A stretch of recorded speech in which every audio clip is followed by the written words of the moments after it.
اعوذ باللہ من الشیطان الرجیم بسم اللہ الرحمن الرحیم۔ السلام علیکم۔ عید میلاد نبی منانا جائز ہے یا ناجائز، اسی بیان کا دوسرا حصہ لے کے آپ کے پاس حاضر ہوا ہوں۔ اعتراض کرنے والوں کو سب سے بڑا اعتراض یہ ہے کہ یہ اس لیے ناجائز ہے کہ یہ ایک نئی چیز ہے۔ حضور صلی اللہ علیہ وسلم کی زندگی میں، صحابہ کی زندگی میں جب میلاد نہیں منایا گیا تو یہ ایک نئی چیز کیوں شروع کی گئی ہے، یہ ایک ناجائز عمل ہے۔ تو بات ان کی بھی کسی حد تک صحیح ہے کہ واقعہ جس طرح ہم میلاد مناتے ہیں، جس طرح جلوس نکالتے ہیں، اس طرح تو صحابہ کی لائف میں اس طرح کے جلوس تو نہیں نکالے گئے اور نہ اس طریقے سے میلاد منایا گیا۔ تو ہم اس بات پہ غور کریں گے کہ آیا وہ جو کہہ رہے ہیں، جن کو اعتراض ہے، ان کا اعتراض کس حد تک ٹھیک ہے، اور جو لوگ میلاد مناتے ہیں ان کا نقطہ نظر کیا ہے۔ تو میں کوشش کروں گا کہ بڑی ڈیٹیل کے ساتھ میں اس چیز کو بیان کروں۔ پہلے میں نے ایک حصہ میں کافی باتیں بیان کی ہیں، لیکن وہ بڑا تشنا ٹاپک رہ گیا تھا، کافی پیاس تھی، میں چاہتا تھا کہ اس کو دوسرے حصے میں بیان کروں۔ تو سب سے پہلے میں نے آپ کو پہلے بھی بتایا تھا کہ سورہ آل عمران میں اللہ تعالیٰ نے انبیاء سے جو عہد لیا تھا، جب حضرت آدم علیہ السلام کو بھی پیدا نہیں فرمایا تھا، جب انبیاء کی روحوں سے اللہ تعالیٰ نے عہد لیا تھا کہ جب میرا پاک رسول تمہاری زندگیوں میں آئے تو تم اس کی اطاعت کرنا، اس کو اپنا سردار ماننا، اس کا ساتھ دینا۔ تو پھر ایسا نہیں ہوا کہ حضور صلی اللہ علیہ وسلم کی زندگی میں اس عہد کو پورا نہیں کیا گیا، اللہ تعالیٰ نے اس عہد کو پورا کرایا ہے۔ نبی کا میلاد بڑی شان سے منایا گیا اور یہ تمام انبیاء نے منایا ہے۔ میں بتاؤں گا آپ کو، آپ حیران ہوں گے کہ یہ میں کس واقعے کا ذکر کر رہا ہوں۔ تو 27 رجب کو جب معراج ہوا، جب پاک رسول کو اللہ تعالیٰ نے بڑی شان کے ساتھ ہزاروں کی تعداد میں فرشتے آئے حضرت جبرائیل علیہ السلام کے ساتھ، جبرائیل علیہ السلام آئے، حضور صلی اللہ علیہ وسلم حضرت علی کی جو بہن ہے ام ہانی ان کے گھر سو رہے تھے، تو جبرائیل علیہ السلام نے آ کے پاک رسول کے قدم مبارک کو چوما، تو جبرائیل علیہ السلام کے ہونٹوں کے لمس سے، ان کی ٹھنڈک سے نبی پاک کی آنکھیں کھلیں۔ تو انہوں نے پوچھا کہ جبریل کس طرح آنا ہوا ہے؟ تو انہوں نے فرمایا، جبرائیل نے کہا کہ آپ کو آج اللہ تعالیٰ نے اپنے پاس بلانے کا ارادہ فرمایا ہے، تو آپ ہمارے ساتھ تشریف لے چلیں۔ تو وہ ایک براق، بڑا زبردست گھوڑا تھا، تو لائٹ سے زیادہ اس کی زیادہ تیز سپیڈ تھی، تو وہ اسپیشلی وہ ایک براق لایا گیا، اور حضور صلی اللہ علیہ وسلم اس براق پہ بیٹھ کے بیت المقدس تشریف لے کے حضرت جبرائیل علیہ السلام کے ساتھ رستے میں حضور صلی اللہ علیہ وسلم فرماتے ہیں کہ میں نے موسیٰ علیہ السلام کو دیکھا کہ وہ اپنی قبر میں نماز پڑھ رہے تھے۔ تو جن لوگوں کو ایک خاص مکتبہ فکر ہے، خاص فرقہ ہے، جو کہتے ہیں کہ جی نبی اپنی قبروں میں زندہ نہیں ہے، یا نبی زندہ نہیں ہوتے، وہ دنیا سے چلے گئے ہیں، تو اب ان کا اس دنیا کے ساتھ تعلق ہی نہیں رہا، تو اس بات سے، اس حدیث سے تو پھر بڑا واضح پتہ چلتا ہے کہ موسیٰ علیہ السلام اپنی قبر میں نماز پڑھ رہے ہیں، تو ظاہر ہے کہ انہیں ایک زندگی عطا کی گئی ہے، اس زندگی کا ہمیں شعور نہیں ہے، جس اللہ تعالیٰ نے فرماتے ہیں کہ شہید زندہ ہیں لیکن تم ان کی زندگیوں کا شعور نہیں رکھتے۔ تو اسی طرح اللہ کے نبی بھی زندہ ہیں لیکن ہم ان کی زندگیوں کا شعور نہیں رکھتے، وہ اللہ تعالیٰ کی عبادت کرتے ہیں۔ تو اسی لیے اللہ کے پاک نبی حضرت محمد صلی اللہ علیہ وسلم نے فرمایا کہ میں نے موسیٰ کو اپنی قبر میں نماز پڑھتے ہوئے دیکھا۔ تو پھر جب حضرت محمد صلی اللہ علیہ وسلم بیت المقدس تشریف لے گئے، تو وہاں پہ اللہ تعالیٰ نے 1,24,000 نبی اور رسول جو دنیا میں انسانوں کی ہدایت کے لیے تشریف لائے تھے، تو وہ سب حضور صلی اللہ علیہ وسلم کے استقبال کے لیے کھڑے تھے۔ تو آپ کہہ سکتے ہیں کہ وہاں پہ بھی نبی جب آپ کے پاس تشریف لائیں اور آپ ان کا استقبال کرو، اسی کو اصل میں میلاد کہتے ہیں۔ یہ جو ہم مسلمانوں والی یہ جو ہم برتھ ڈے مناتے ہیں نا، ہیپی برتھ ڈے، یہ وہ والی چیز نہیں ہے۔ یہاں پہ لوگ تھوڑا سا کنفیوز ہوتے ہیں کہ شاید جی یہ نبی کی برتھ ڈے منائی جا رہی ہے، ایسی بات نہیں ہے۔ اس کا نبی پاک کی برتھ ڈے سے تعلق نہیں ہے، نہ ہی منانی اسلام میں کوئی حکم ہے، نہ یہ جائز ہے۔ تو اصل میں جب نبی پاک آپ کے پاس تشریف لائیں اور آپ ان کا استقبال کرو اور نبی پاک کی شان بلند کرو، شان بیان کرو، تو یہی شان بیان کرنے کے لیے، بلند کرنے کے لیے، تمام انبیاء کا سردار بنانے کے لیے حضرت محمد صلی اللہ علیہ وسلم کو وہ معراج کی رات عطا کی، اللہ تعالیٰ نے اپنا دیدار بھی عطا کیا، اور پھر تمام نبیوں کہ اس دن حضور کا سردار بھی مقرر فرمایا۔ حضور صلی اللہ علیہ وسلم نے باقاعدہ نماز پڑھائی باجماعت، تمام انبیاء نے حضور صلی اللہ علیہ وسلم کے پیچھے نماز ادا کی، اور پھر ایک بڑی شان کے ساتھ نبی پاک جب آسمانوں میں پہنچے، پہلے آسمان پہ، دوسرے پہ، اور پھر اللہ تعالیٰ سے ملاقات کی۔ یہ بڑا لمبا واقعہ ہے۔ تو کہنے کا مقصد یہ ہے کہ جو میلاد ہے نا، نبی کے آنے پہ خوشی منانا اور استقبال کرنا، یہ تو آپ کو معراج کی رات پہ بھی نظر آئے گا۔ تو اب یہاں پہ بھی اعتراض کرنے والوں کو سوچنا چاہیے کہ اتنی شان سے، اتنے زیادہ ہزاروں کی تعداد میں اس دن فرشتے کیوں آئے جبرائیل علیہ السلام کے ساتھ، اور اتنی شان کے ساتھ انہیں بیت المقدس کیوں لے جایا گیا، پھر وہاں پہ حضور صلی اللہ علیہ وسلم نے امامت کیوں کروائی، اور یہ جو اتنا بڑا جو اللہ تعالیٰ نے پروگرام اس دن رکھا، منعقد کیا اپنے پاک رسول کی شان کو بیان کرنے کے لیے، تو اس کا کچھ مقصد تھا نا، کہ نبی کی شان کو ایسا بلند کر دیا جائے۔ اللہ تعالیٰ نے فرمایا نا کہ وَرَفَعْنَا لَكَ ذِكْرَكَ، کہ اے میرے پاک رسول، میں نے تمہارا ذکر بلند کر دیا ہے۔ تو یہ میلاد جو ہے، یہ نبی کے ذکر کو بلند کرنے کا ایک ذریعہ ہے۔ یہ کسی صورت، کسی لحاظ سے بھی یہ ناجائز تو ہو ہی نہیں سکتا۔ تو اب ہم آئیں گے اصل میں ٹو دی پوائنٹ بات کرنے کے لیے، کہ جو ان کو اعتراض ہے کہ یہ جی بدعت ہے یا یہ صحابہ نے نہیں منایا۔ تو صحابہ کی جب آپ بات کرتے ہیں، صحابہ ٹولیاں بنا لیتے تھے۔ آپ صحابہ کی زندگی تو پڑھیں نا، صحابہ ٹولیاں بنا لیتے تھے، پھر وہ پاک رسول کی شان، ان کے پاک رسول کے فضائل، پاک رسول کی باتیں، پاک رسول کا ذکر فرماتے تھے ہر وقت۔ صحابہ تو 24 گھنٹے، دن میں 24 گھنٹے ہوتے ہیں، ایک ایک سیکنڈ میں ٹولیاں بنا کے پاک رسول کی شان بیان کرتے تھے۔ وہ تو رہتے تھے میلاد کی حالت میں۔ صحابہ کا تو ایک ایک دن میلاد ہی تھا، وہ میلاد ہی مناتے تھے، پاک رسول کی شان بیان کرتے تھے۔ تو میں نے پہلے کہہ چکا کہ میلاد منانے سے مراد یہ نہیں ہے کہ ہم نبی پاک کی برتھ ڈے کریں اور اس دن ہم کوئی 2 3 4 من کا ہم کیک کاٹیں۔ یہ تو بہت غیر شرعی باتیں ہیں، ان باتوں کا کوئی اسلام کے ساتھ کوئی تعلق نہیں ہے، اور نہ ہم ان کو شرعاً صحیح کہہ سکتے ہیں۔ ہاں، جو بیس ہے، جو بنیادی چیز ہے، وہ ہے پاک رسول سے محبت، اور پاک رسول کی محبت کو جتنا صحابہ نے اس کا عملی مظاہرہ کیا، وہ ہمیں کہیں اور نظر نہیں آتا۔ صحابہ کی تو ساری زندگی ہی پاک رسول صلی اللہ علیہ وسلم کی خاطر اپنی جان قربان کرتے ہوئے گزری، اور پاک رسول اللہ صلی اللہ علیہ وسلم کا جو ذکر تھا وہ کرتے تھے ہر وقت، اکیلے میں، 2 ساتھیوں کے ساتھ، اور ٹولیاں بنا کے بھی۔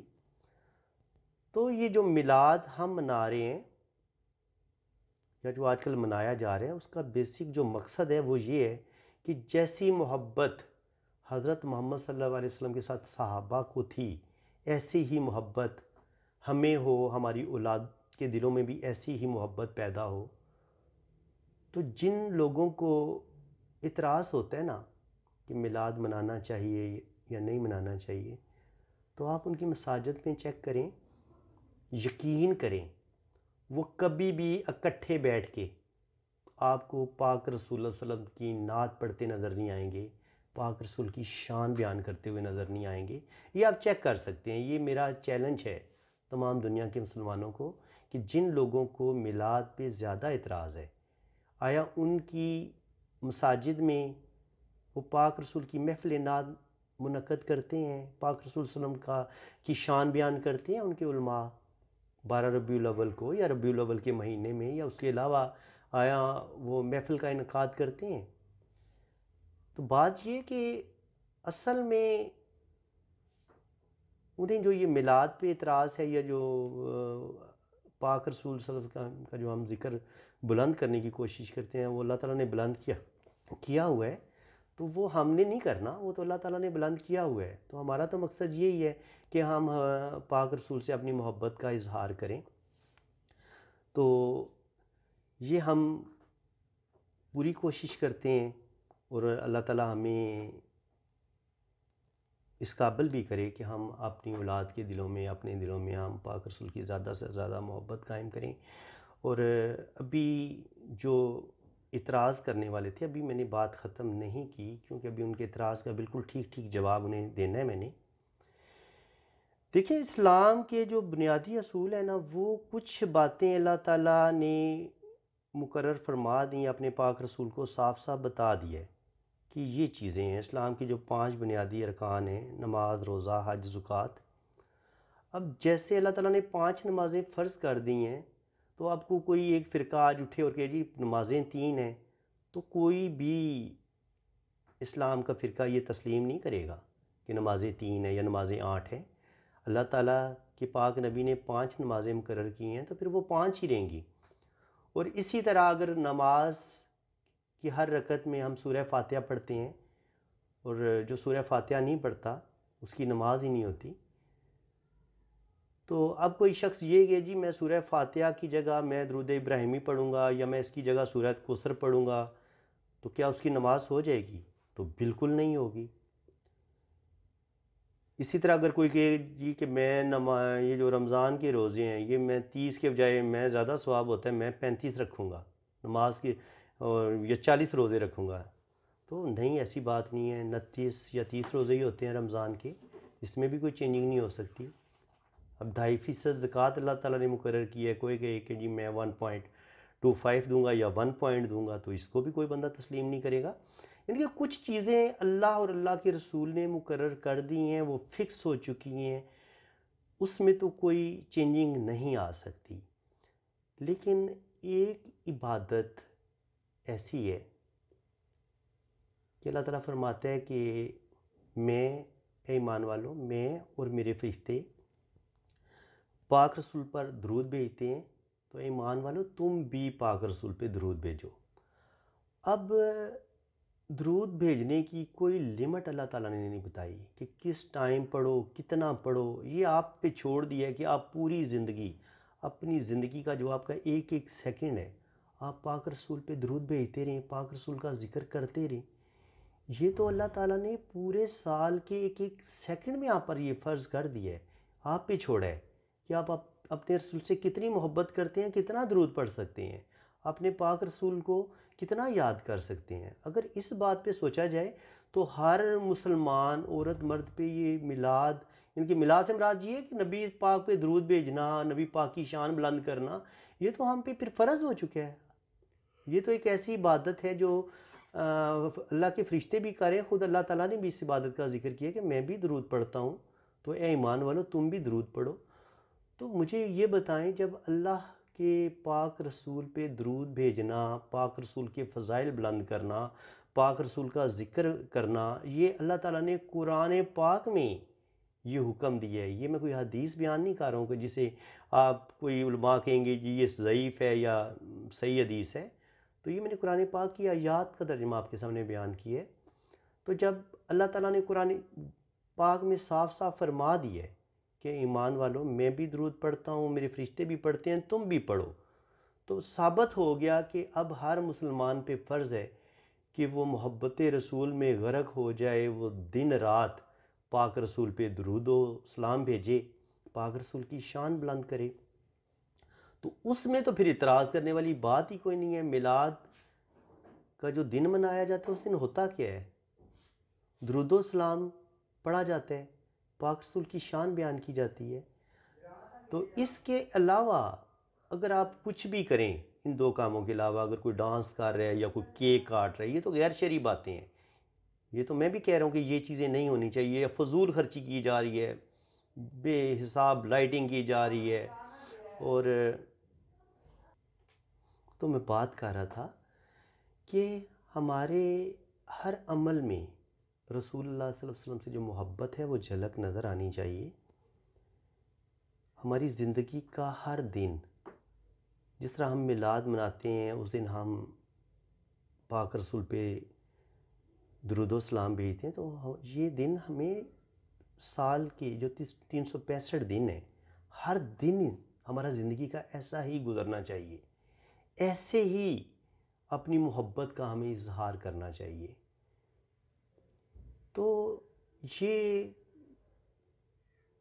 بدعت تو ہے، لیکن یہ ایسی بدعت نہیں ہے جس سے دین اسلام کا ڈھانچہ ہی تبدیل ہو جاتا ہے، یا اس سے کوئی بڑی زیادہ اسلام میں خرابی پیدا ہو جاتی ہے۔ یہ 5 نمازوں کو ہم 3 نمازوں میں نہیں کنورٹ کیا جا رہا، یا 30 روزوں کو 35 روزوں میں نہیں کنورٹ کیا جا رہا، یا جو اللہ تعالیٰ نے زکوٰۃ مقرر کی ہے اس میں جو 2.5 بتائی گئی ہے کہ اتنے آپ 2.5% زکوٰۃ دیں اپنے مال میں، تو اس میں بھی کوئی چینجنگ نہیں کی جا رہی۔ صرف میلاد منایا جا رہا ہے، وہ میلاد منایا جا رہا ہے کہ درود و سلام پڑھا جا رہا ہے جس کا حکم اللہ تعالیٰ نے قرآن پاک میں دی ہے۔ تو اگر آپ سارا سال بھی درود و سلام پڑھتے رہیں، باقاعدہ ٹولیوں کی شکل میں آپ جلوس نکالیں، سارا سال میلاد منا لیں، تو یہ تو کسی صورت بھی حرام نہیں ہے، ناجائز نہیں ہے۔ یہ کون کہتا ہے حرام ہے یا ناجائز ہے؟ مجھے آپ بتائیں نا۔ اور جہاں تک آتی ہے بات، حدیث ہے کہ اللہ تعالیٰ نے فرمایا کہ جو شخص دین میں اچھی بات رائج کرے گا اس سے اچھی بات کا ثواب قیامت تک ملتا رہے گا، اور جو کوئی بری بات رائج کرے گا تو اس بری بات کا جو گناہ ہے وہ قیامت تک اس کے نامہ اعمال میں لکھا جاتا رہے گا۔ تو بات یہ ہے کہ میلاد منانا، اگر یہ بدعت ہی آپ اسے کہتے ہیں تو یہ بہت اچھی بدعت ہے۔ تو اللہ تعالیٰ نے اچھی بدعت کو پسند فرمایا ہے، ایسی بات نہیں ہے کہ ہر بدعت ہی بری ہوتی ہے۔ اچھی بدعت بھی ہوتی ہے، بری بدعت بھی ہوتی ہے۔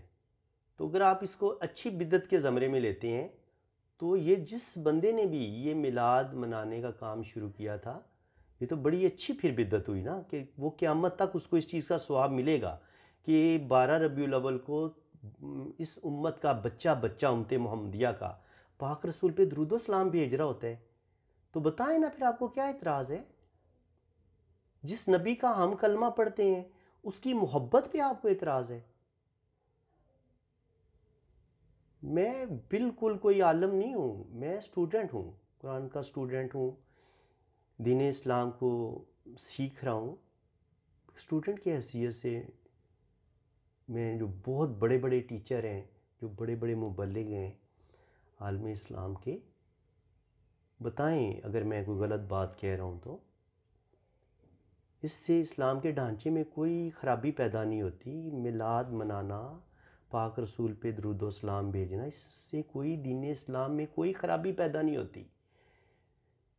بلکہ جو اسلام کے دشمن ہیں انہوں نے تو کوشش کی تھی کہ کسی نہ کسی طریقے سے مسلمانوں کے دل سے ہم اگر رسول اللہ کی محبت نکال دیں تو یہ مسلمان بالکل اپنی موت آپ مر جائیں گے، یہ اسلام اس دن ختم ہو جائے گا جس دن ایک مسلمان کے دل سے رسول اللہ کی محبت ہم نے ختم کر دی۔